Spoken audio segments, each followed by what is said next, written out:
Welcome to The Pestle, reviewing and breaking down movies to look for insights into the movie-making process. Hosted by Chumbawamba. Remember Chumbawamba? Yeah, Chumbawamba. Let's dim the lights and start the show. Welcome everybody to The Pestle. Today's show is brought to you by Sweetie Pants. Poorly constructed and overpriced, perfect for the comfort of your home. Order Sweetie Pants online now. Welcome everybody to The Pestle. I am Wes. And I am Todd.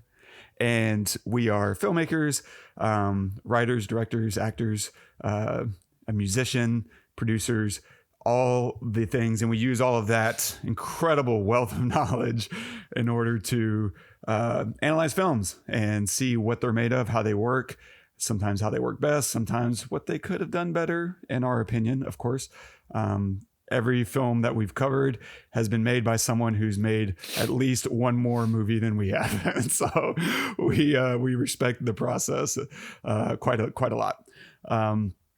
But with that, we're doing a double header today. We're doing today's episode and next week's episode back to back. And so, we can just dive right in. What are we covering today, sir? Today we are covering the infamous Braveheart from 1995. So if you have not seen that film, please pause this episode and go watch it because we're going to spoil a bunch of wonderful stuff. For sure, Z's. We'll look at several things. I mean, this is such a big movie. I can't imagine we won't cover a ton. But at a minimum, we'll look at some of the cinematography, moonlighting. We'll look at some of the story and writing, romance, a little bit of the symbolism, directing and performances, the visual storytelling, the way they end a scene, and other such stuff and things and stuff. And a quick synopsis of the film. William Wallace leads his Scottish countrymen in a rebellion against the tyranny of King Edward I of England. Directed by Mel Gibson, screenplay by Randall Wallace, cinematography by John Toll, and featuring Mel Gibson as William Wallace, Sophie Marceau as Princess Isabelle, Patrick McGoohan as Longshanks King Edward I, Brendan Gleeson as Hamish, Catherine McCormack as Murron, and Angus McFadyen as Robert the Bruce. We have beaten the English, but they'll come back. Because you won't stand together. Well, what will you do? I will invade England and defeat the English on their own ground. Invade? That's impossible. Why? Why is that impossible? You're so concerned with squabbling for the scraps from Longshanks' table that you've missed your God-given right to something better. There's a difference between us. You think the people of this country exist to provide you with position. I think your position exists to provide those people with freedom. And I go to make sure that they have it.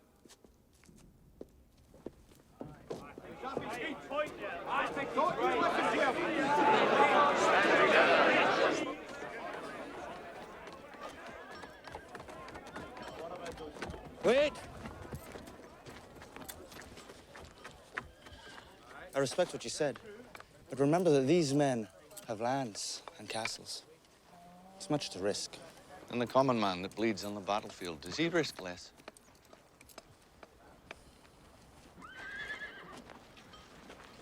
No. But from top to bottom, this country has got no sense of itself.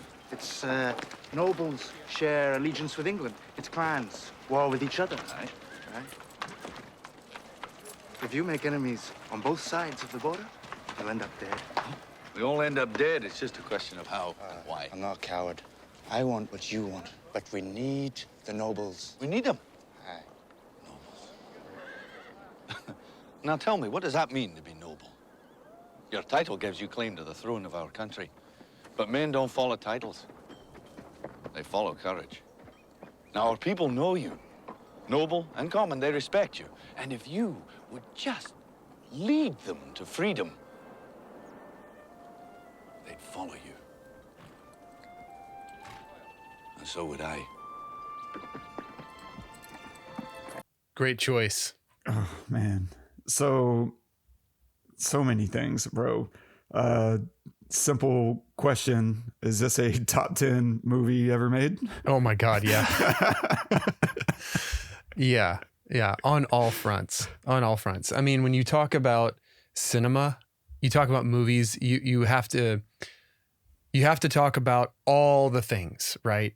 Because you need to be able to say, you can't just say Braveheart is one of the greatest films I've ever made. You have to be able to back that up. And to be able to back that up, you have to be able to say why. And so you think about, okay, what does it take to make a movie? Well, it takes cinematography, it takes writing, it takes acting, it takes timing, it takes editing, it takes story. Oh my God. In spades, man. I mean, there's a reason. So, I also think that sometimes, the Oscars get a bad rap, and I think a lot of it is politicized for sure, and everything. But in 1995, this won Best Picture. And I can't imagine what the world would be like if it didn't, because I think that sometimes the Oscars get it right. In this case, 100% they did. I mean, I sat down at I told you this at 11 o'clock at night to watch maybe an hour of this. I was like, okay, I'm a little tired. I'm just going to start it. 2 o'clock in the morning rolls around and I finished the whole thing because I couldn't stop. And this is a 3-hour movie and I couldn't bring myself to turn it off because I don't know if it was because I kind of knew what was coming next because I've seen this movie about, I think this might be the 4th time I've seen this movie. At least 3rd, if not 4th. So I kind of knew it was coming next. I was like, oh, I want to see that. Oh, I want to see that. But it wasn't that. It was whatever was happening in that moment set up the next moment so perfectly, even if you didn't know what that next moment was. The scene you picked was fantastic because it really paints the picture of who William Wallace was and what he stood for. I mean, telling that guy that he's going to, I would follow you. I would follow you. He's the one with all the power. William Wallace is the one with all the power, but I would follow you. And but why is he the one with all the power? Because he has all the courage. And this whole movie, I was watching it and I was with a new light, kind of like, obviously they kill his wife and that's what starts the whole thing. Right. But really what that did for me watching it this time was it canceled out any fear, right? I think at least in this film, William Wallace's strength came from his lack of fear. It wasn't rage. I mean, he was angry, of course, but it was just determination and fearlessness that drove him. So if you imagine knowing what you have to do, but not doing it because you're afraid, well, take that fear out and all of a sudden everything becomes so clear. And that's what I felt from Mel Gibson's performance here. It was unbelievable. That speech that he made in the room there, his eyes, if you look at his eyes, there's a determination and a controlled rage, I guess I would say. Like he doesn't do anything out of just straight anger, which I think a lot of times when in films today, when either, strong characters are written, there's some kind of like, it's all rooted in rage.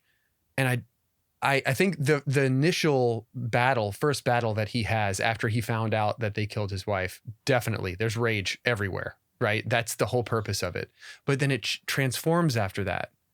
And it becomes into this something bigger than himself, something bigger than his trying to retaliate for his wife's death. He's already done that. That's already done. He killed the guy who killed his wife. So what's next? What's next is something bigger. It's my country, And if I die, who gives a shit? Everybody dies, and just this sheer Mel Gibson's performance is fantastic. Everyone's performance is fantastic, but his is like almost nothing like I've ever seen. It just feels so visceral and real and inspiring, to be honest. Right? I look at Mel Gibson and I think, oh my gosh, I wonder how I can implement some of that fearlessness in my life? Like what could I be doing that I'm not doing? Who could I help that I'm not helping? Like it's inspiring. And a lot of that has to do obviously with the acting, but with the writing too. The writing is unbelievable. And Mel Gibson directed this and produced. Unbelievable. Was this like a passion project for him or something? Like, yeah, I looked it up because I was curious about some of the details behind the scenes, and yeah, it landed on his desk. The script did. I don't know how, but it became a passion project, and he couldn't find anybody to take it on, and so he went to Warner Brothers first, and they were like, "No, we're not going to finance this whole thing. We just don't think there's a lot of money to be made in Scottish war films." And so he ended up, I think, partnering with New Line and Paramount in order to get the whole thing funded. But even that came with a lot of headaches. I guess one of the financiers that was going to take like a quarter of the cut didn't want to finish paying for, finish the funding for the film. And apparently, this won't surprise a lot of people. Mel Gibson had some rage issues, even then. And the story that I read was like he smashed an ashtray against the wall, fighting with this executive. And yeah, but I try to take all that in with some sympathy, just because that's a lot to have on your plate, and it doesn't excuse the behavior, but you can understand why someone would get really upset fighting for this project for so long. And then wearing it all, like whatever stupid shit he's doing behind the camera, he still has to step in front of the camera and deliver this performance that you're talking about, because it is freaking amazing. I see exactly what you mean, because it isn't this controlled, untamed, rage. It's all tempered with this melancholy sitting beneath, this depression that's sitting underneath it all. And you can feel it. It all makes perfect sense, not just why the rebellion began, but why it also kept going, right? Because he's not just fighting for his countrymen anymore. He's just fighting for his own freedom, because he's like, what does it matter if I go back and I try to raise a family? Ultimately, I still can't defend them. I still can't protect anyone if we're still living in the same way. The thing that got us here is going to be the same thing that keeps being perpetuated if we don't fix it. So that's a small snippet that I found, about him taking on all this stuff and finding this script on his desk, basically. And he was like, oh, this is amazing. I got to do this. That's incredible. I mean, the editing was fantastic too. We talk on this podcast a lot about fluff and oh man, this 2-hour movie could have been an hour and a half and it would have been really amazing. And a lot of times when we talk about that, we say it would have been better if it would have been shorter. Not always, but a lot of times. Because I feel like you can get in, you can say what you need to say, you can get out. You don't have to have all this stuff. This movie could have been an hour longer and I would have been fine with it. Like there was no moment that I felt like it needed to be this long. I felt like the breadth and the importance and all the aspects of the story required all of this setup, all of the slow motion shots that happen leading up to things, all of the dialogue, all of the cuts to different storylines. Like it all was necessary to build into this culmination of this finish. And if it would have been an hour shorter, I would have felt, I mean, I don't know how I would have felt because I wouldn't have seen the 3-hour version. But let's say, for example, Todd, what would you say if I told you that the 3-hour 4-hour version? Yes. Yeah, I believe it. Now I want to go watch the 4-hour version. Correct. What did we cut? What did they cut? Exactly. I have no idea, but the original first cut was 3:45. Wow. And there's apparently a full hour of unseen footage. I have no idea what that story would be. I have no idea what that script even would look like. Like, what is a 4-hour script? Is that 300 pages? I have no idea. But yeah, the theory that I read online was that eventually it'll come out. We just have no idea when, but it exists apparently. 30 years later, maybe right. the 30th anniversary. Well, wow. Yeah, I don't know what we're missing. But I loved the length. I thought it was necessary and fantastic. I didn't feel like it was dragging on at any point because I felt like everything had a weight to it. Every moment was important. Like I said, because it either came from the moment before it or it led into the next moment after it, or a moment a little farther down the line. Everything linked together. We've talked about story in a circle and all of these things linking to other things and coming back to, this moment here, over here and things. And I thought that this was just done so seamlessly that it just kept me going, until 2:00 in the morning watching this movie. And I was like, oh shit. Well, now it's 2:00 in the morning and I'm wrecked, and the last thing I'll say is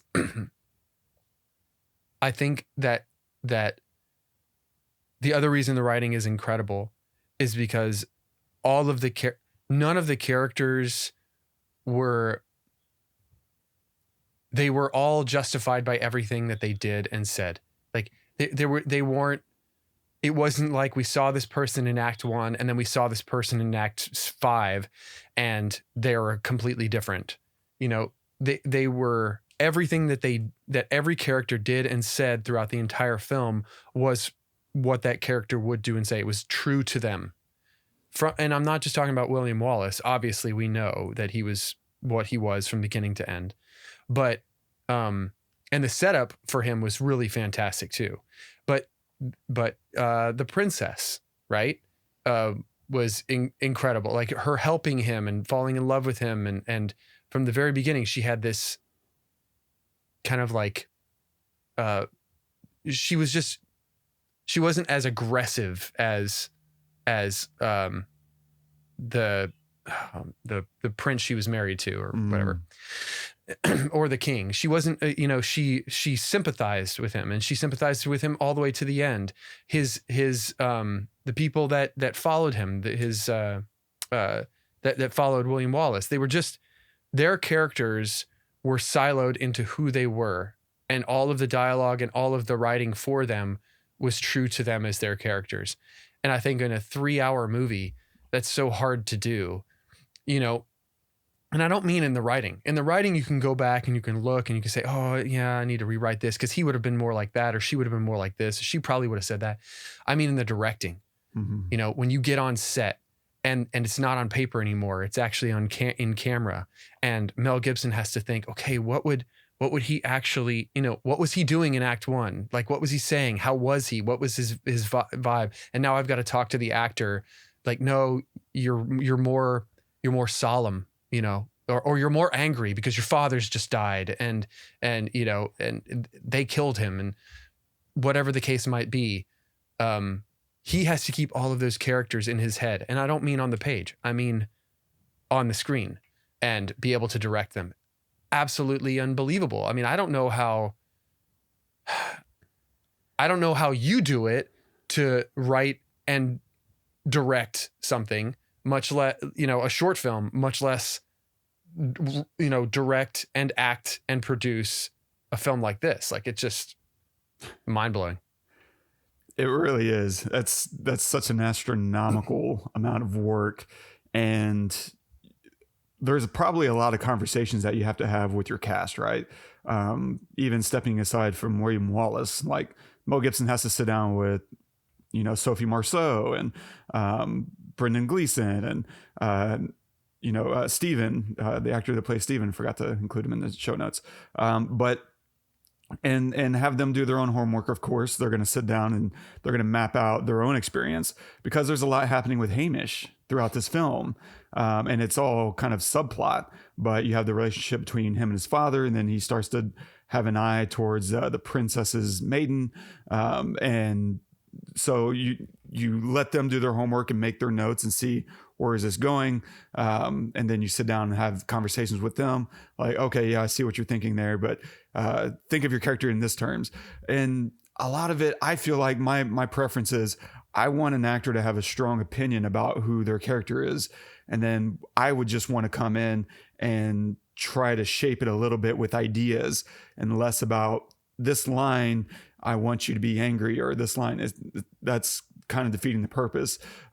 If you can, instead, step in and say, okay, yeah, I see what you mean, but think about your character in these bigger terms and this more philosophical way. I think those are the kind of things that can seep in and start to, propel your character in humanistic ways. Because if you get too detailed, sometimes I feel like it can just start to feel mechanical. And now you're trying to achieve a performance instead of letting all these ideas percolate into your character. And then when you're on set, you feel what this character is supposed to be. And now you can just react instead of, forecast onto the set. That's certainly the preference. At the end of the day, whatever works for you as an actor is A-okay. But I think that's a more fun way to approach it, and allows for a lot more magic to just kind of happen on screen. And it's playful. Yeah, right. I mean, that's why we do art, is you want to create art. I don't do art because I want to design it, in Illustrator, and then print it and then paint over it. Right. That's just not as fun. That's not why I create. If that was it, then I would have gone into programming a long time ago and just made a lot of money programming and starting businesses or something. But we do art because we want to create and have fun and do something that we didn't expect and surprise ourselves. But yeah, man, I agree with everything you're saying. Like, this movie, for me, I saw this, and this was my favorite movie for years. It was my favorite movie until Lord of the Rings came out, because then I was like, oh, this is a 9-hour Braveheart in fantasy. Like, it took a 9-hour Braveheart to knock down Braveheart. Like, it just is, it's such an incredible movie, and it's moving, and it's nice because, yeah, it's war, but it's not just about war. You have to think also about who William Wallace is in context of this story that's being told. He's not a king. He's not even a nobleman. And I think that's one of the most, foundational things about this film is there is a guy who is impacted by his circumstances. And he's like, I'm not waiting around for my betters to help me. I'm going to do it myself. And that clip, is touching on all of that. He's telling these guys, y'all are so busy worried about yourselves that you're forgetting why you exist in the first place. And that's not so that you can have more. It's so that you can provide more. And you're not doing that. I'm going to do that. Y'all can go to hell and I'll go to Texas. Like, he was just all about it. And it's just, you can't help but feel, moved by that sentiment, because this guy wasn't fighting for money even after it was offered. And I loved all these little moments where he's being offered an out and he never takes it. He never says, okay, yeah, I'll take the cash. I'll take the land. And that'll be good enough for me. I'll have mine. It was always, there's even at the end, whenever he's going to his surefire betrayal for the second time, he still goes for it. I love that, you can only get betrayed if there's hope, right? You're hoping these people are going to honor you. And I love that about the story, that he just keeps getting betrayed because he keeps hoping. And it's like, man, you know what? I hope that's me. I hope I can keep hoping enough to get my head kicked in. Great point. It's so easy. Right? That's the one thing I was wondering. Like, he knows, like, he's being told, this is a trap. I know, but we have to try. He has that he literally says he hopes. I mean, not the word, but yeah, he hopes that there is some semblance of reality there, and is willing to, as always, willing to put his life on the line. And there's it's almost like how I felt watching it was a little bit like there is somewhat of a kind of freedom that he has after losing her. And that's a wrong way to put it. I get it. Sorry, I'm coughing. There's a wrong way to put it, because obviously he would rather not be free. He would rather have her. But it's like if you took all of your possessions and everyone that you knew on the planet and you got rid of everything and you had nothing and you were stark naked in the middle of nothingness, you would probably feel pretty free. You would be sad as shit, you know, but you would feel weightless. Right. And that's the way that I feel his whole performance is. This whole film and all of his actions are weightless. And it's from the dialogue and from the acting, right? It's, yes, the dialogue, but who cares about the dialogue? It's the way that he says the words that is really what it is. Like when he goes to meet them on to pick a fight on the battlefield. It's perfect. He's like on his horse walking around them.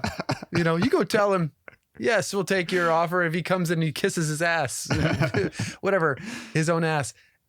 It's effortless and there is no weight to it. And it's just, we're doing this. There's no way out, you know? And it's so important that brings me to a note I did not even make. I didn't even think to make it, which is the importance of the entire beginning of the film is so critical to the entirety of the movie. Like, I know it's an extra, 15, minutes, but that runtime pays dividends because it's so important to establish him and Murron at the beginning of the film.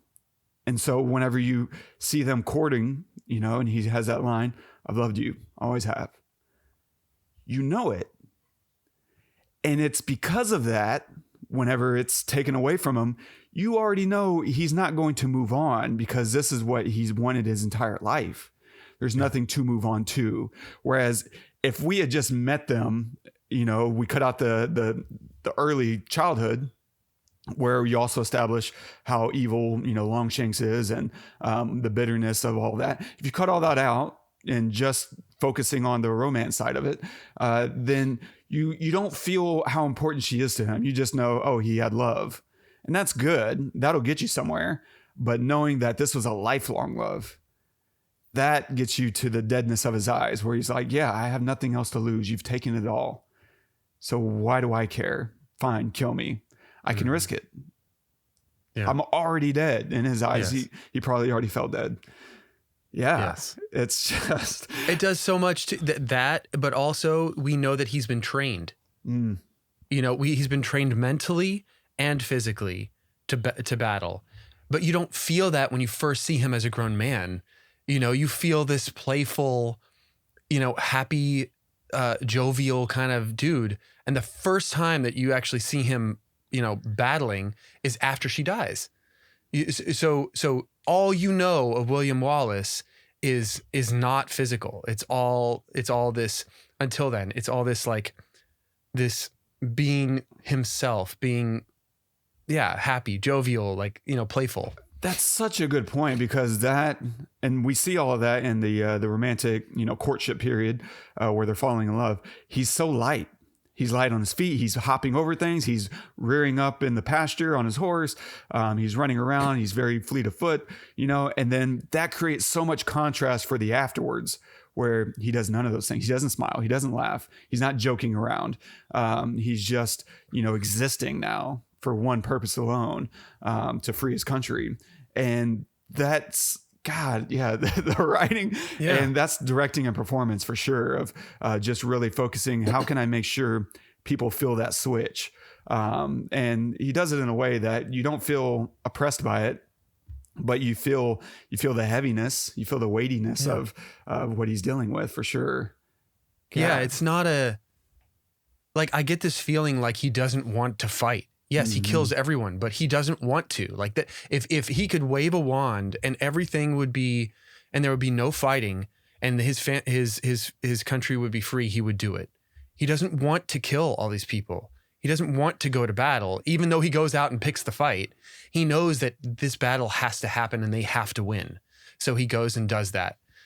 It's purely because he knows that they have to win. Now, if he thought that there was any way that his country could be free and that battle wouldn't happen, I truly in my heart think that he would be okay with that and he would go for that, because he's not, like I said, I don't feel rage behind him. I feel this determination to accomplish this overall good that's bigger than himself. you know, because he has nothing left, like you said. Yeah, and it's all these outs that really allow us to see why he's doing what he's doing, because obviously he gets the payment offering, but he also has that great conversation right before he rides off to his doom with Hamish, and he tells him, like, I don't want to do this either. I don't want to die. I want to live. Yes. I want to have a family. Oh my gosh, the writing is so on the nose. It's so saying what we think as the viewer. Yeah. You know, like, how can you do that? You know, he addresses it. I don't want to die. Oh my God. We have to hear those things, right? Or else you just think he just has a death wish. And it's so important for the people around him to bring it up. Like, do you want to die? I don't want to be a martyr, you know? And so having those moments are just critical so that we can actually feel what he's feeling through the end, because it's important all the way up to that point. You could start to make the argument like, yeah, I guess he does have a death wish, but waiting until that moment is perfect to reinforce his philosophy, because it's like, man, it's not about any of that. It's just, what's the point if we don't have freedom? And that's, I think, maybe the number one thing I love about this movie is its emphasis on the most fundamental thing to humanity, which is liberty. There's so many films, and I think in modern politics, everyone kind of gets caught up in this idea of freedom and liberty is so much more convoluted and not what it's about, you know, that this film is trying to bring it up in that, you know, so many people, seems to be about what they can get, you know, and how they can influence society and all these things. And this movie is making a case for a much more simpler vision of freedom, which is just to be left alone, just to live my life the way I see it. And it's none of your business what we do. And I appreciate that because it's being made in a number of ways. There's certainly what William is you know, fighting for, but there's also this other, and it's dicey to say the least, but there's also the freedom of the prince. We see that he is not free to marry who he wants to marry, right? And as a gay man, as a gay prince, right, he's got no options. He needs to produce heirs and all this and that, but even behind closed doors, he can't freely live that, right? There's a public life and then there's your private life. He can't even in his private life pursue that. He doesn't have the freedom either. And that's kind of the trappings of royalty for sure, but even more so by his father, right? The King Edward I is just killing him. And we see the impact that has on Princess Isabelle. And this whole movie is about love. And it's just so beautiful. The romance obviously is just huge because the entire rebellion is based on the love between William and Murron. And we can see what true love can compel, right? When they start courting. I love it because we just sit in their romantic vibe. There's very little dialogue and there's almost no story progression. The story does not advance a whit, right? It's just enjoying the romance. And we just sit and appreciate, and we fall in love with them falling in love until, of course, she's killed. And that whole sequence, though, is important because we need that to resonate beyond words. That's why the dialogue is insufficient. We need to feel it like he feels it, so that it impacts us the entirety of the film, so that when we get to the end, we see her pop up, we're devastated. Oh my God. Yeah. I watched this twice. First time straight through. I don't think I took a break. And then the second time, I was just pausing and running to the bathroom, grabbing drinks, making notes. I watched 2 hours last night and I was like, it's really late. I'll finish the last hour in the morning so that I'm a little fresh coming into the podcast. And even then this morning, about 20 minutes before the end, I paused it. I was like, I need to wash my face, brush my teeth and get ready. And then came back literally in the last 20 minutes. And this is right as he's going to his execution. And still, with all that interruption of story, she pops up and I'm like in tears. Yeah. Yes. It's just too perfect. It's just absolutely amazing. And what I love about that is they clearly have this star-crossed lover, syndrome, as I think Shakespeare coined it. And they both die in very similar ways, right? She gets her throat cut. And I love that we don't see it. It's out of frame. We see her reaction, as opposed to when the magistrate gets killed, we see that. And so we see that we only ever see violence enacted on people who deserve it. That's the idea there, right? Because we don't see William, we don't see him ever get hurt, other than the wound with the arrow. But during the torture sequence, we never see him get hurt. We don't see his bowels get, right? It's just, we only ever see the violence enacted on those we want to see violence on, for the most part. In battle, there's some exceptions to that. But with the big moments, only the important points are made with either watching violence or withholding it, based on what the audience should be feeling. And so we watch her, bleed out, and then he gets his head severed, right? And what's amazing, that I only noticed this past time, or at least consciously noticed, which is when she's about to die, she looks into the landscape. She's looking for him. And in that moment, we all see that. We all feel it. And we're just wondering, is he going to save her? And of course, he's not there.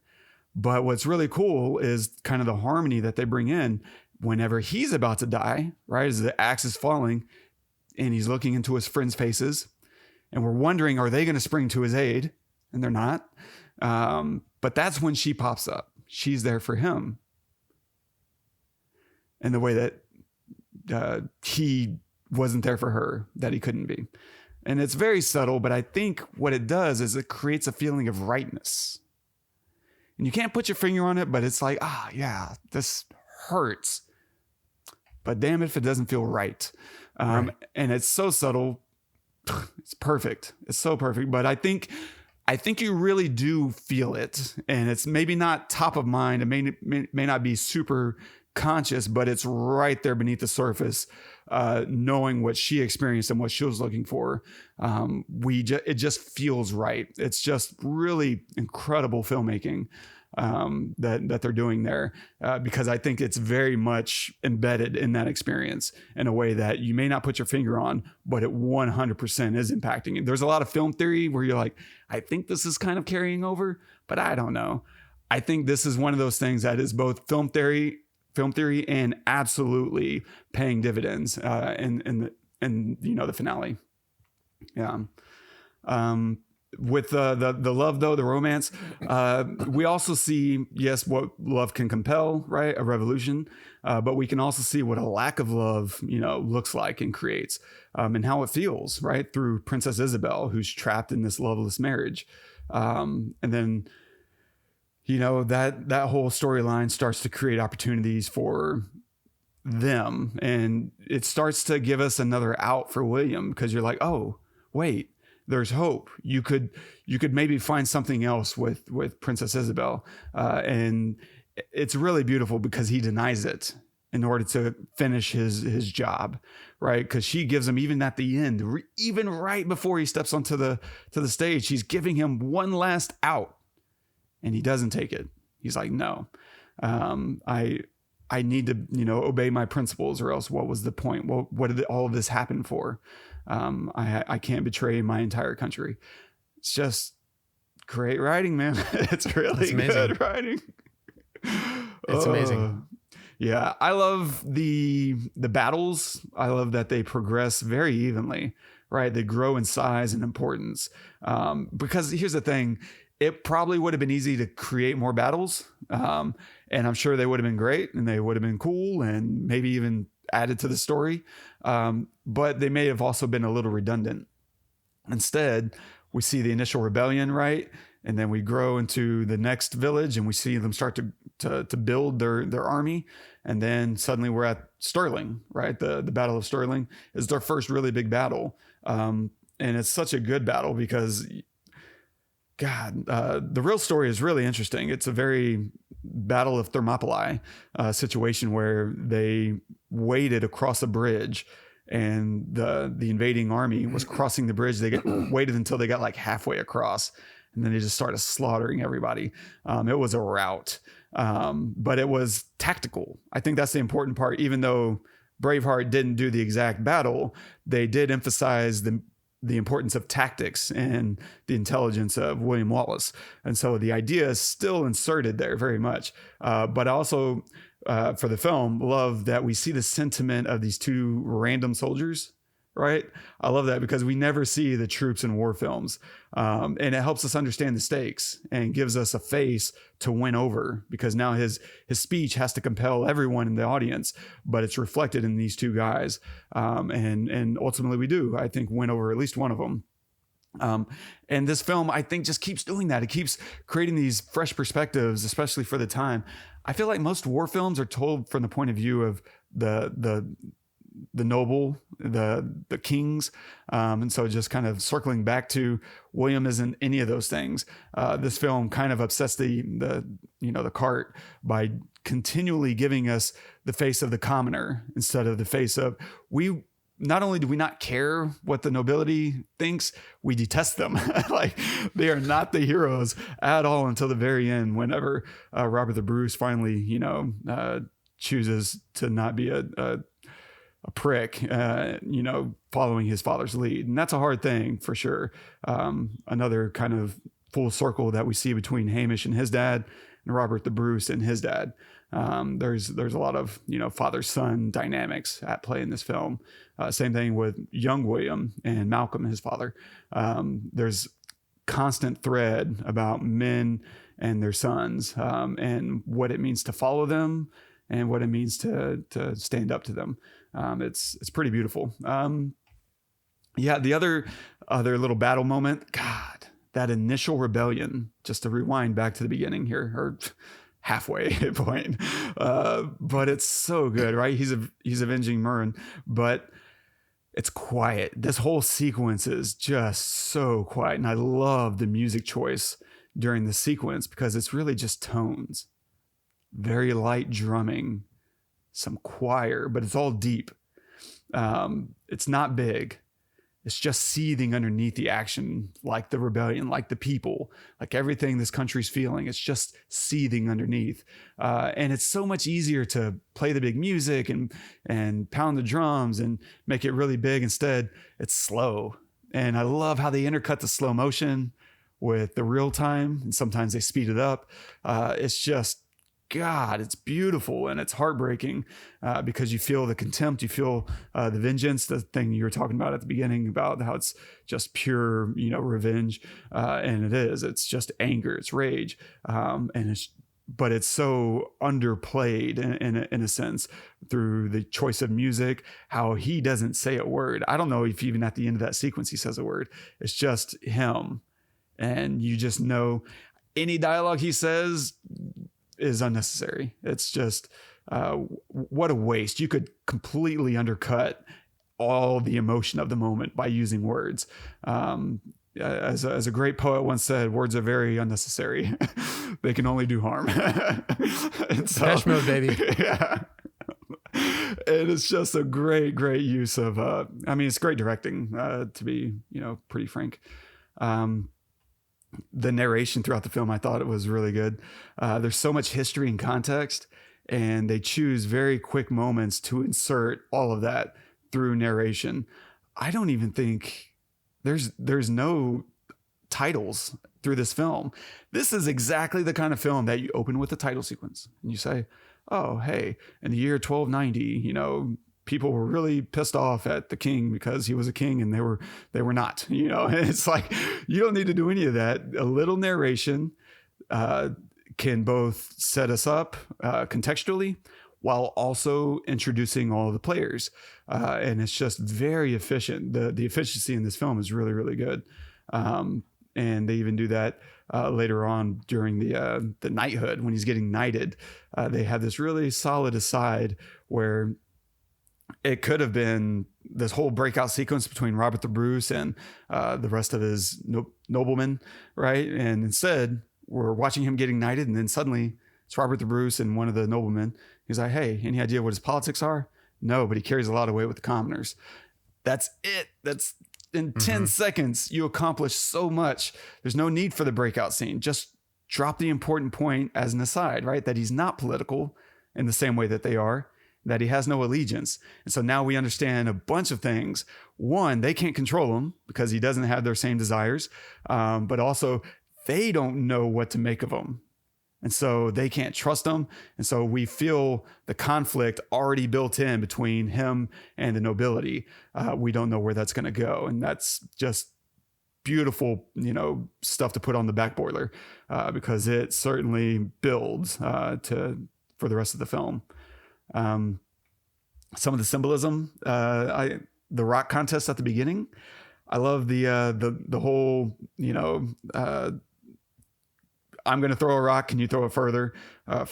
And it's so good, right? Because the large rock is unwieldy and ultimately misses its target, right? William doesn't move and stands there and throws a small rock with precision. And I think it's kind of symbolizing the entire film, right? A large army against a small one. It's intelligence versus brawn. That's ultimately played out with actual, swords and spears. And it's just all set up there in that little moment between him and someone who is physically superior.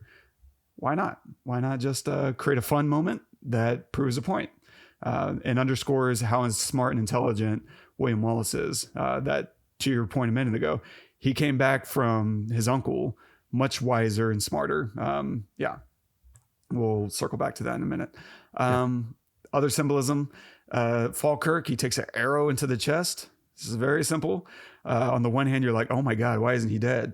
The point isn't to kill him. The point is that it's symbolic of the betrayal and loss that he's experiencing in that moment. And it is an arrow into the heart. They're being very on the nose once again, with the representation of what's going on within the scene context. And let's just put a dagger in his chest, let's drive it home. And so the arrow was never supposed to hurt him and impact the rest of the story. It was only supposed to represent what he was actually experiencing in that moment. Yeah. Directing, before we get to that, because that's really good stuff. Cinematography. Now, first off, I want to say that I got to work with John Toll, who was the cinematographer of this film, and certainly went probably the high point of my acting and film career to this point. I got to work with him on a Pepsi commercial, which was a bittersweet experience. But yeah, he shot this Pepsi commercial that I was in, and I got to actually meet him because I was cast as a principal. I got to meet him and shake his hand and talk for a few minutes with him, and just most people were fawning over Braveheart, rightly so. At the time, I was coming off of Cloud Atlas, which I just loved. Great story. And there were some things that he was doing with cinematography that had been rattling around in my brain. And now I'm suddenly in front of him like, oh, dude, I loved what you were doing in this moment. Like, it was just really cool. And I was probably doing all the things you shouldn't be doing as an actor, talking to, someone you just adore. And I was like, I don't care. I'm going to just approach him, because everyone was kind of afraid to approach him and no one was talking to him. And we were between setups, and he had a huge crew. And I was like, nope, I'm going to go shake this motherfucker's hand and tell him how much I love him. And it was great. He was super gracious, super chill. I wish I was a better actor. It's one of those things in hindsight, you're like, I get what was happening. I just botched it. That day as an actor, I just completely botched it. We were doing the shot. This commercial was about the first Super Bowl halftime show, or how the halftime was invented was the gag. And so it takes place in the 1920s. And so all the women were dressed up in, flapper girl kind of outfits. And football players were dressed up in these old timey, helmets with the leather helmet, and there's no face mask, and you're in these terrible pads. And I have a really funny picture from that day. And I'll put it in the show notes so that you can check it out. But the fun part was, I was doing this shot where you're firing off the line of scrimmage. And the idea was they dug a hole, and man, they found this beautiful countryside. And I was really pissed off at the final edit, because we got out there and John Toll picked I don't know if he picked the location or what, but he got this gorgeous shot of us playing football with the rolling hill country. We were out in somewhere like Bastrop or something, but there was these rolling hills in the background at dawn, and it's just unbelievably beautiful. There's mist in the background and all these hues in the sky, and the final edit just had none of that. It was like they blew out the sky, and it was just like, God, I'm sorry, Mr. Toll. Like, I don't know why they did that to you. Point out the name of that man. And so they wanted to get this shot of us firing off the line, and they dug a hole, stuck the camera down there to face it up directly into the sky. And the shot is looking straight up, and you want the football players looking down. So that whenever they hit, right, they go from, it was like 6 inches of movement, but hike, and then you hit, and now my head is on his shoulder, his head is on my shoulder, and we're both looking down. It looks great into the camera, and I just couldn't get my face all the way down. And for whatever reason, I just couldn't do it. And I think I got pulled, and they were like, okay, let's try someone else. I'm like, okay, all good. Like you live and you learn. My real offense is they cut me out of all my other scenes. And so don't drink Pepsi, folks. No, I don't care. I'm a Coke man. Yeah, that's right. And so, yeah, but it was a really cool shot. And yeah, I got to work with John Toll for a day, and he's as cool as you think he is, for sure. But the cinematography of Braveheart, no one cares about my Pepsi commercial, is I love the widescreen choice. They shoot it really wide, really helps fit in all the armies on the screen. They do that shot of the horses like invading at Stirling, and you can just pack the frame out with all these horses. Absolutely no sky, very little ground in some of the shots, and it's just nothing. You can feel the oppression that's coming at you. It's nothing but horse and weapons, right? And shooting widescreen, you're really able to fill it up exactly with that intention. Same thing whenever the armies are running, right? You can fill it up with guys just furious and running, soldiers. If you get too tall in some of these shots, you kind of lose the impact. And so keeping it more wide instead of, taller, and your aspect ratio really helps, bring out the violence, of what we're about to experience when they're charging each other. And of course, in war itself, right, you can really flush out the left and the right while someone is getting killed in the middle. Now you can still have a lot of stuff going on left and right. It's just a really excellent way to fill out the frame in a war film, I think, is my impression anyway. The way they shoot Moonlight is really interesting, right? The wedding ceremony, way unnatural. Like the night is lit very white. It's just, it's not moonlight at all. And then later in the dreams, it's very blue, right? Whenever he's dreaming about her, it's super, super blue. And I love it because night, there's no way to light it naturally. It's always unnatural because, for the most part, up until recently, especially, there's no way to naturally light a night scene because the natural way is with moonlight. And if you were to really see what moonlight looks like, it's a lot like the sun. It's a very small light source in the sky. So the light is actually very, very hard. But because of how little light there is, it feels soft. Whenever you're walking around at night, it feels very soft just because there's just not a lot of it. And so the difference between shadow and brightness is very small. It's very low contrast in that sense. The dark, of course, is very, very black. But the highlights there are no highlights, right? And so with that in mind, like maybe there's no real way to light a night scene. You can kind of do whatever you want because who is it? Was it Deacons? No, I don't remember who it was. But there's this great quote that I've said on the show before where someone's setting up a shot. This DP is setting up a shot, and the director or maybe the producer or someone kind of walks up to him and he's like, hey, man, where's that light supposed to be coming from? Where's the source of that light? And he's like, it's coming from the same place as the music. All right, back off. Because you know what? It's a movie. It's okay. Yeah, exactly. Oh, I love it. So I think watching night scenes is really fascinating because everyone kind of does it in their own way. Some people put like a condor in the sky and they just blast a bunch of beams. And if you make it kind of unidirectional, it feels natural. And that's a lot of what they did in Braveheart. Braveheart is a lot of unidirectional light where it's just coming from one direction. And so you feel like, okay, it's motivated from the moon. Wherever it may be, somewhere out there. And that way, as they're walking through the scene, you know, shadows kind of naturally occur and it just feels right because why not? Yeah. Last pieces of notes are about directing and performances. Something you said earlier, which is there's lots of breathing room. They really let scenes take their time. Most of them do. They let it develop. And you get a sense of the emotional undercurrent because of that, which works because of how clear the stakes are, right? Good writing allows for a lot of good directing. And you could probably trim 20 minutes of breathing out of this movie and you would wreck it. You would destroy the movie. But it's so good because every scene, because of the way it's set up and the writing, you can allow a look to communicate something that you don't need words for. The situation just, you know, implies everything you need to know. And now watching William, you know, hunting a deer and you have a guy charging him with a sword. Well, the previous scene, the writing in that allowed it to happen because Stephen, this is the scene where Stephen is, you know, charging him. Stephen is this wild card. We have no idea, right? He hit a knife. He held it to Hamish's dad.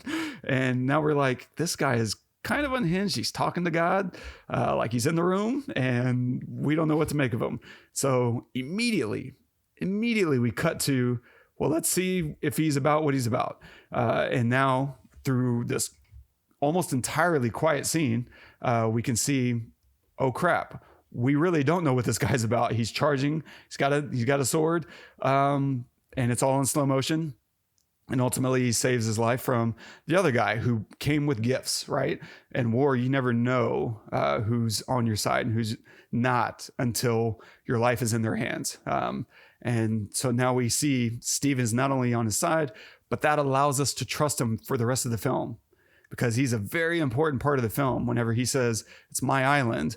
Yeah, he sounds crazy, but maybe there's something to it. In that scene where the Irish army greets the Scottish army. Mm-hmm. One of the best in cinema. One of the best scenes ever made. I mean, do you see the correlation in Endgame? Oh, yeah. That's the first thing I thought of. Anyway, nicely done. Yeah. And so good writing allows for a lot of good breathing and allow you to kind of sit in the stakes. Another thing they do is end scenes on a really good note. One of the best is at the very beginning where William wants to go to war with his father. He's like, I can help. I can fight. Right. And his dad's like, whoa. I know you can fight, but it's our wits that make us men. That line resonates the entire movie because he immediately leaves the scene. And this gives that line space to resonate and be remembered instead of being lost in more dialogue back and forth. Like they could have hammered out that point a little bit more, but you don't need to. Just let him sit and wrestle with it. And now we'll feel it. We'll feel the importance of everything because that is kind of the thesis, right? It's like at the very end, he wants his wits. Because he's like, it's important. I could numb myself and not experience all the pain that's coming my way. But I think it's important to keep my wits because, of course, that's what, you know, becomes this catalyst for, you know, the big revolution with the Scots. Yeah. And so the way you end the scene, if you're trying to make a point, is to make your point, make it concise, right? Brevity is the soul of wit. Shakespeare, once again. Get the F out, like go, let us sit on it. And of course, I love what happens after that. There's so many great performances and great visual storytelling that's going on in this film. Because after that scene, William's dad dies and he's waiting for him, right? He wakes up that morning and he's calling for his dad and he's expecting him to be home already. And then he goes outside and he sees the cart. He starts calling out, you know, for his dad or whatever. And we see him realize his dad has died, just by watching his reaction. There are never any words. No one says, hey, sorry, man, your father died. No, we feel it. And the exposition takes place through watching characters, just observing his expression and silence. And we sit with him while he lives in a world for just a little longer where his father is still alive. Turns his back on them. He's like, I'm not ready yet. Yeah. Great. And then you hear the "come here, boy." Oh man. Yeah. It's great writing, great directing. And it's one of those things that could have been possible where it wasn't right. It wasn't in the script. That's a thing a director really needs to be looking for, is how can I turn this dialogue, this exposition, into a moment we experience? Because if it's just dialogue, you're not really experiencing a moment. You're hearing about a moment. But if you can experience it and find a way, okay, that's gonna, punch your audience in the stomach. That's what you really want to create a really profound cinematic experience. Is how can we feel and understand exposition through an experience? And it's trust. It's a lot of, we talk about it probably every episode, trusting the audience. You have to trust the audience is going to understand what's going on there. And it's easy to trust because the writing is so well done. Yeah. The other performance that is just so good. The little girl acting at the beginning is so amazing. I don't know how much of that is her just being a really good actor, which she's not an actor. I looked her up unwittingly. Actually, I was trying to look up the boy at the end of the film. I was like, who is that kid? I wonder if he's still acting. And instead of pulled up, I just assumed that she was, and that she was an actor at the time. But it pulled up an article about her, and she was not an actor. She got this gig somehow or another. And she stopped acting after that. So it was like she did this one movie and went and led a normal childhood. Wow. And then became part of the film industry, and she's acting once again. For her, she was like, this was an amazing time. Mel Gibson did a great job looking after me, really felt taken care of on set. And yeah, he used to parade me on set on his shoulders. Like I had just this beautiful memory of working on this random movie, and people still come up to me like, you were in that movie? She's like, yeah, I didn't realize how important it was to people. In fact, she said that watching the movie, she didn't understand everything, and that at the end of the film, she thought they really killed Mel Gibson. Aww. How old was she when she watched that movie? Oh man, probably 7 or 8. Yeah. Oh no, you do not let a 7 or 8-year-old watch this movie. Oh my God. But her performance in that sequence at the gravesite is just so good. And I don't know how much of that is her versus just simple directions and allowing context again to provide the emotion. Because, this is the kind of thing as a director, I'm going to be like, okay, walk here, watch them, just keep watching them, okay, start to turn now. Okay, now speed up, walk fast. And it's probably a combination of things. I think you want to do a lot of takes and start exploring, get her comfortable in the moment, around the cameras with all these actors. And if she is having a good day, and at her age, that's a coin toss. But if she's having a good day, and this is something you work through probably in the casting phase of, can she just show up and follow direction? Cool. That's about all we need, to not be super shy. But if she's having a good, even with that, she's still a kid. You just don't know. And maybe you do it again tomorrow because she's not having a good day. But if she is, when she is, and you capture that moment, just do it a bunch. Shrink the set, as few people as possible. Have, her mom and dad and on standby, maybe not the siblings, because who knows what that would breed. But have parents on standby, small set, and just do it again. Yeah. Hey, what about this? And let's take a break. Let's go have a snack. Hey, let's do it again. Maybe try this. And then eventually you're just going to find this little magic moment, because there's this really long take where she walks up to him and you're just watching her watch him in his grief. And the music is taking over, and it's just, you feel her feeling things, even though it's probably completely,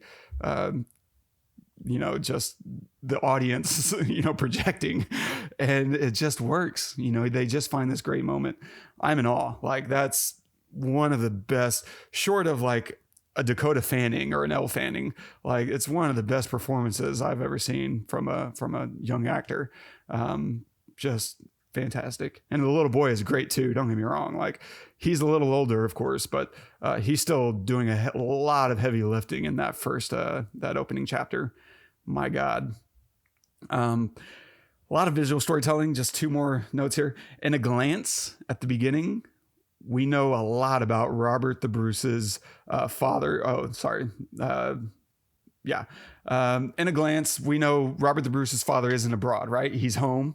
We know through implication instead of expositional dialogue, right? How's your father doing? Oh, he's great. He'll be back anytime. You know, he's just away doing important things. And then we feel him kind of hold his breath, kind of look up at the ramparts. And then we see a shadowy figure and we feel something. We're like, okay, maybe what he's saying isn't entirely accurate. And then we're introduced later and we're like, okay, I have the complete picture of, what's going on here. His dad is sick and he doesn't want to be seen that way, etc.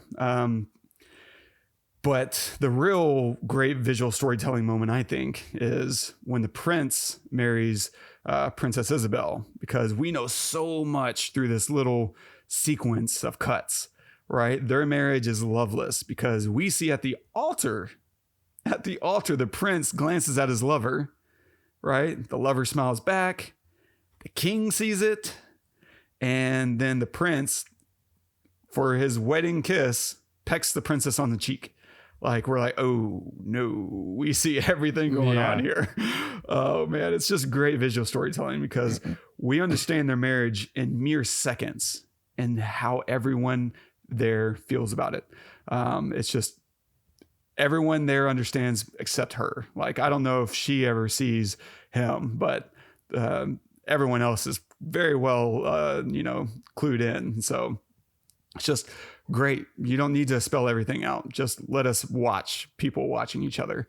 And the scenario, the context provides all that you need to understand what's going on. Yeah. So that's Can you talk a little bit about the music? How amazing the music was. The music is so good. Is this James Horner? Yeah. God. He did Titanic. He did Avatar. Yeah. Dude, how good. And they find their moments, right? They really do find their moments to, and I was just watching that scene earlier today where he gets knighted and the transition from the battlefield to there, it's just beautiful swell of music and it's all timed. And I was just imagining what it's like scoring that, because it's such a dance between editing and scoring. A lot of the times as a composer, you don't always get rhythm in your score because the edits may not follow a perfect rhythm. And so you kind of have to create the rhythm on your own and end it when it's convenient for the story to end, not when it's convenient for the music to end. This is a big, big difference between scoring something and editing to a soundtrack, right? One is intentional, right? Oh, I have the music. I'm going to create with this in mind, and all these edits are going to land on certain beats or maybe work around the beats depending on what you're doing. The score is almost the opposite. I think especially in some of these older films, I don't know how much temping they were doing, especially with these sweeping scores like this. It's so big. It's more of, okay, we need to swell. There's dialogue coming, and the cinematography is going to carry us through. And God, it's just good. What did you think? How did you feel about it? Exactly the same. I mean, the timing was what I noticed more than anything was, they obviously, I mean, they might've known the pieces, Mel Gibson might've known the pieces that he wanted to make, that he liked, that Horner was working on, and they worked together. But I don't think it was recorded until the edit was locked. It just doesn't feel like it, because especially back then this is 1995. So it's not like there was like Pro Tools. Maybe there was like some kind of the earliest version of Pro Tools. I'm not sure or whatever, but like recording in a computer was not a thing, right? It was he recorded with the LSO, the London Symphony Orchestra. And so you're in the pit, or you're in the hall, and you're watching the film, and he's conducting as the film's happening, trying to time ends, as close as possible. I'm 99% sure that's why that's what they did for this film. And it brings it to that level of to your point, you're not performing this or writing this for the sake of the music. You're writing it for the sake of the story. And so to conduct it to the story, to the cut edited story, makes total sense. I mean, I'm sure that probably while they were editing to temp or, to like temp pieces or something like that. But then the actual scoring of it, I'm pretty sure they had to do it in, like live, perform it live. Yeah. And that's still common today, actually. Like, when people still go to the score, they'll still run it on the screen so that you can feel it. And I think, man, as a musician, that impacts you. That you're able to watch and you're emoting into the story that much better as opposed to, just doing it like any other piece. It's big difference. I did concert band back in high school, and the difference between playing for a live audience was really different from playing in the, band hall. Like, it's just, I cannot imagine what it's like to play. I mean, you've done this. You used to play live to our short film Threads. And did that ever change? Did you feel a difference there? Or was it still like, oh, I'm on stage anyway, so I'm doing my thing regardless? But you're also watching it, though. We didn't really watch it. Yeah, that's fair. While we were performing. But no, I can imagine that your performance has a different kind of life to it. I just mean that I noticed the beats in this film more so than in other films, because they do that all the time for sure. But here I feel like it was just scored to hit marks, to finish a phrase at this moment, transition at this moment. And it was just timed really, really well. Like the music was specific for these moments, right? And then the transitions were specific as well.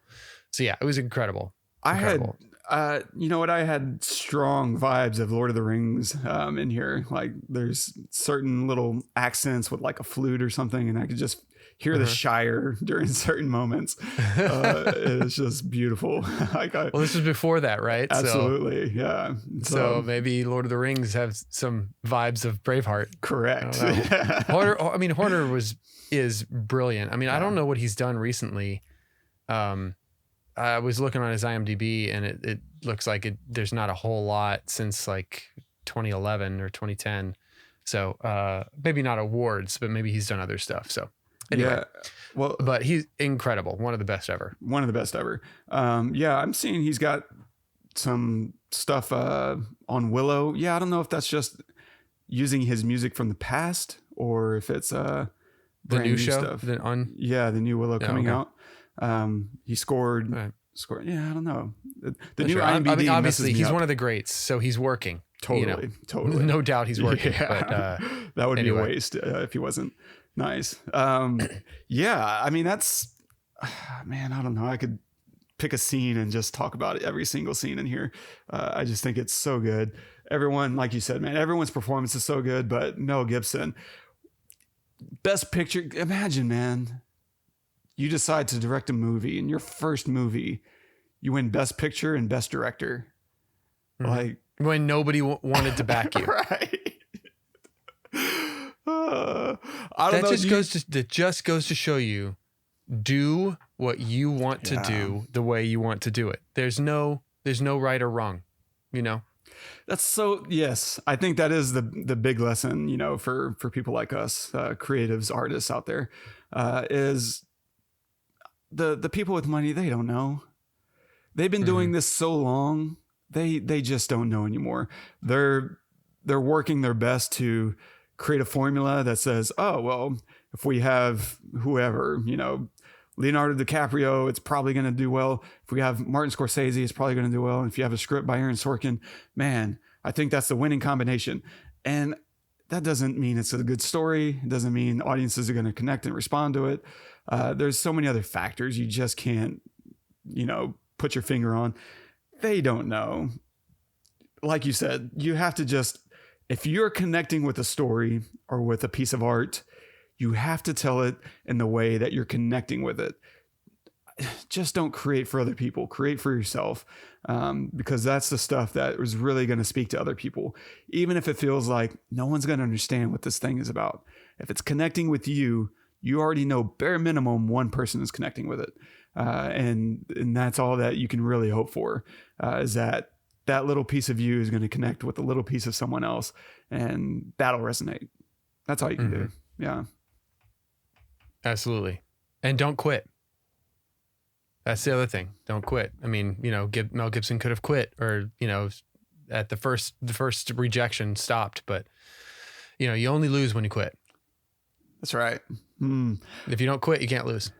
Any other final thoughts on Braveheart? Nope. It's fantastic, timeless, incredible. I could watch it again. It's the best long movie ever, and it's fantastic in a whole. I mean, I guess there is one thing. Last thing I'll say is that I did some deep diving to find out, is this how he really died, and did he really yell freedom at the end? And in doing that research, there are a lot of people out, because he didn't, that everybody thinks that he didn't yell freedom. He couldn't have, because the death was actually way worse than what's depicted in the film. But there are all these people that are like that online who have given a lot of flack to that of you're not just that, but his relationship with the princess and stuff, maybe didn't happen, all these things. And that kind of stuff makes me upset, and people get upset because they say you're depicting history incorrectly. It's a film, right? And there are some things that are, you can't, nobody can watch a film and think it's 100% exactly the case, right? And if you want to see how he actually died, like all the things, good luck, go for it, right? Like you go watch Faces of Death or something. I don't know. Yeah. But the point of a film is to give you a feeling. The point of the film is not just give you a feeling, but convey something from specific characters. And so if there's not a need to show him being, his emasculated, like his testicles being ripped off, and then his intestines being burned, so it's the last thing he smells, and drag his heart 6 being ripped miles out behind a horse. Yeah, for 6 miles. Like, if you don't need to see those things, you don't need to, right? And then him yelling freedom. Why not? Why the hell not? Like, really? You want him to, okay, let's put the movie in perspective. You see everything that you see, and yet at the end, he doesn't yell freedom. He just dies. He gurgles and then he dies. Okay. But now think about him yelling freedom and how much more impactful that is. It's this little thing. It doesn't matter if it happened or not. It honestly doesn't matter. It doesn't hurt anything. It doesn't change your perception of anything, except to make it more ingrained that this guy was willing to do everything for his freedom of his for the freedom of his country. So I would just say that, like, I don't know.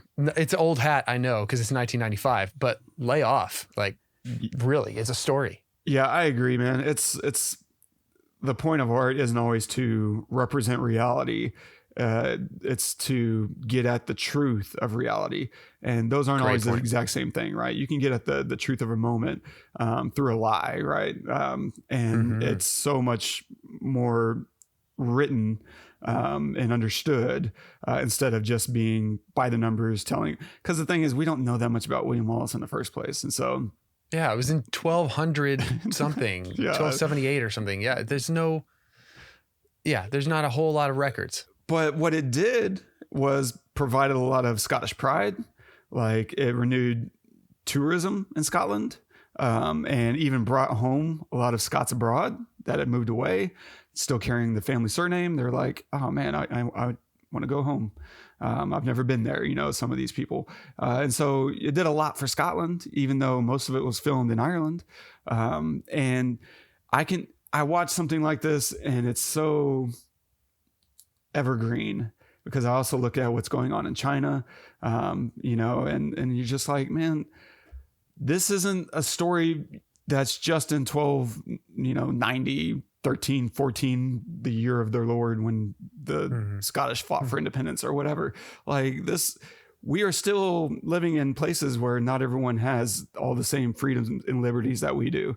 And providing something like this is really important. I think my personal opinion has been for a very long time that the best thing America exports is our entertainment, and it's our values that are in entertainment. There's so many other countries where they're like, yeah, we have a right to free speech. And they're like, no, you don't. This is not America. You don't have a right to all these things that you think you do. And it sets something in people's minds of, well, why don't we? This is a fundamental thing that we should have. And it's just, you know, a great way to spark, you know, revolutions or whatever. And but it's really profound what you can do in art to impact people's lives. And I just wish that was our country's, you know, impetus was more about exporting our values through art than through weapons, which is, you know, not always been the case, to say it politely. Yeah. So I adore this film. It's, I need the 4-hour cut, you know, ASAP. And so, Agreed. Yeah, let's do that. Agreed, man. Oh my gosh. So good. Yeah. Amazing. That's it. Nice. What are you going to recommend this week? So I've been watching a lot of, Tarantino lately, and I'm going to recommend Once Upon a Time in Hollywood. I love that movie, and I feel like I love that I love it because some people don't at all. And I think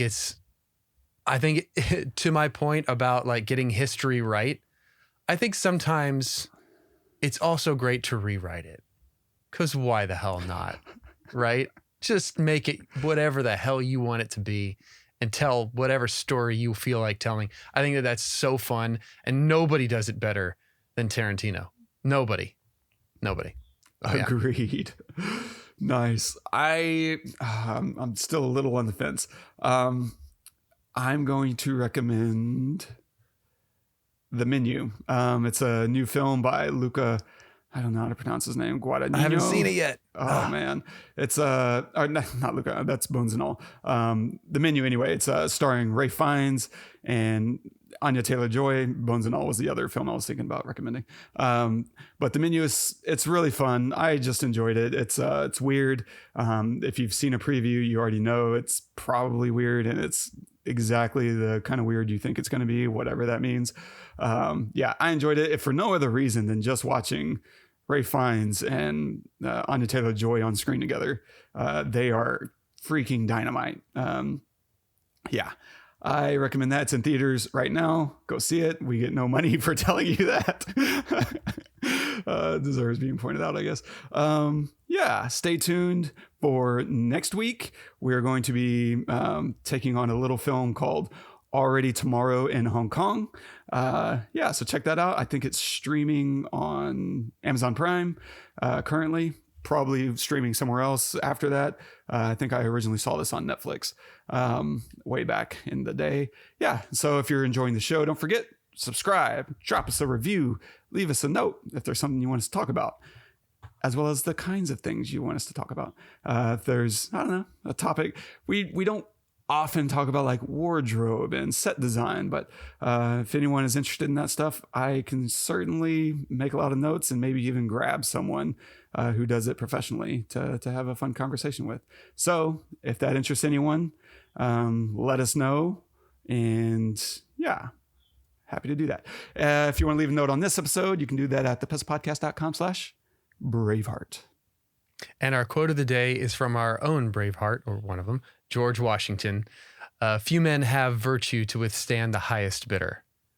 Now, I know that there are, George Washington wasn't perfect in many ways, definitely a slave owner and all that stuff, but he was also someone who saw that this country needed to be liberated and was willing to go that extra mile to do that. You know, it's brilliant that he would say something like that. And that's a great quote for today's episode, because so many times, like you said, so many times they came to William and said, we'll give you castles, we'll give you money, we'll give you everything, nobility. You know, what is a noble? Was his response. What is a noble? Is it a title? Like, it's just brilliant. Wow. Great quote. So good. Yeah. I mean, I don't know if it's lore or fact, but George Washington apparently, you know, could have stayed on as president if he really wanted to. That was kind of a testing moment in America's history of, will we actually have peaceful transitions of power? Because that was not common throughout history. Like, I think it's really easy to, you know, look at our history and only walk away with all the negative stuff. And rightly so. It's right to look at our history and judge us for slavery, how we treated Native Americans, how we treated immigrants. Virtually everyone, you know, in modern American society was, you know, from a family of immigrants at some point, with rare exceptions, right? And it's okay to look at that and acknowledge it and see the impacts that it's had.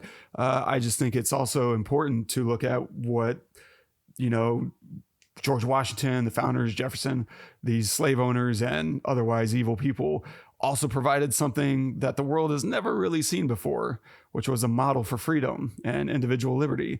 And that, I think that's just really incredible.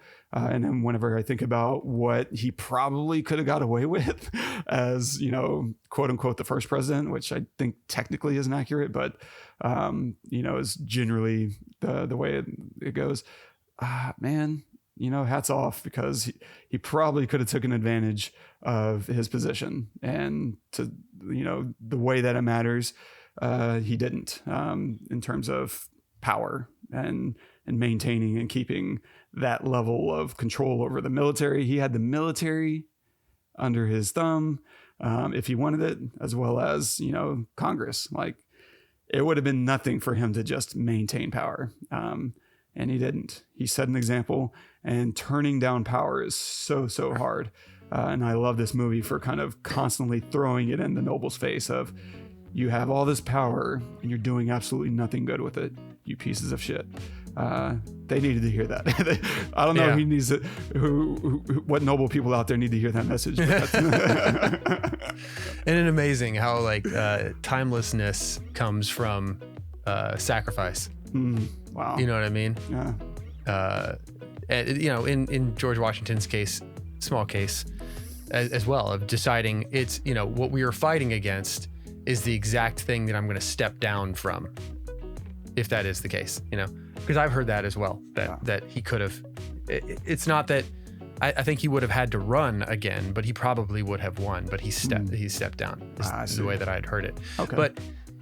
But to make that decision and to have the foresight to make that decision, we're fighting against, you know, you know, the tyranny of a king. I don't want to be a king. We don't want to have kings here. And to make that decision, to have the foresight to say, I'm thinking of 200 years from now, you know, I don't know, where maybe we still have problems, but still, for sure. It's brilliant. Yeah. It's brilliant.